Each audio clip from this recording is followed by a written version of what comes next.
बूढ़ी अम्मा की गरीबी। बच्चों, आज मैं तुम्हें एक ऐसी बूढ़ी अम्मा की कहानी सुनाने जा रहा हूँ जिसकी गरीबी ने उसकी हिम्मत को कभी टूटने नहीं दिया। ये कहानी सिर्फ भूख और तकलीफ की नहीं, बल्कि हिम्मत, मेहनत और उम्मीद की भी है। तो ध्यान से सुनो। गांव के एक छोटे से कच्चे मकान में बूढ़ी अम्मा अकेली रहती थी। उनके बेटे बेटियां शहर चले गए थे, लेकिन कोई लौटकर नहीं आया। उनका एकमात्र सहारा था उनका चरखा, जिससे वे दिन रात सूत काटती थीं और उसी से अपने 2 वक्त की रोटी जुटाती थीं। एक दिन गांव में मेला लगा। अम्मा ने सोचा, अगर मैं मेले में सूत के धागे बेचूं, तो कुछ पैसे मिल जाएंगे। लेकिन जब वे मेले में पहुंची, तो वहां के दुकानदारों ने उनके धागों को कम दाम पर खरीदने की कोशिश की।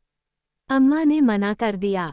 अम्मा, अगर तुमने धागा नहीं बेचा तो घर कैसे चलाओगी? एक दुकानदार ने पूछा। अम्मा ने मुस्कुराते हुए कहा, गरीबी कोई अभिशाप नहीं, मेहनत का साथ कभी मत छोड़ो। भगवान किसी न किसी रूप में मदद भेजता ही है। अम्मा मेले से लौट रही थी, तभी रास्ते में एक धनी सेठ मिला। उसने अम्मा को रोका और उनके हाथ में रखे धागे देखे। अम्मा, क्या मैं ये धागे खरीद सकता हूँ?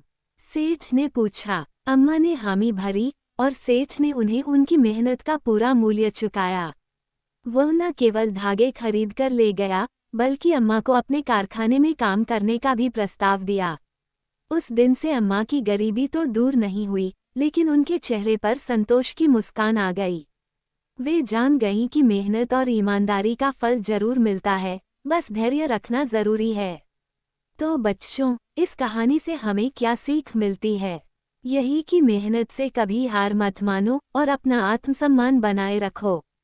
जो सच्चे दिल से परिश्रम करता है, उसकी मदद करने खुद भगवान आते हैं।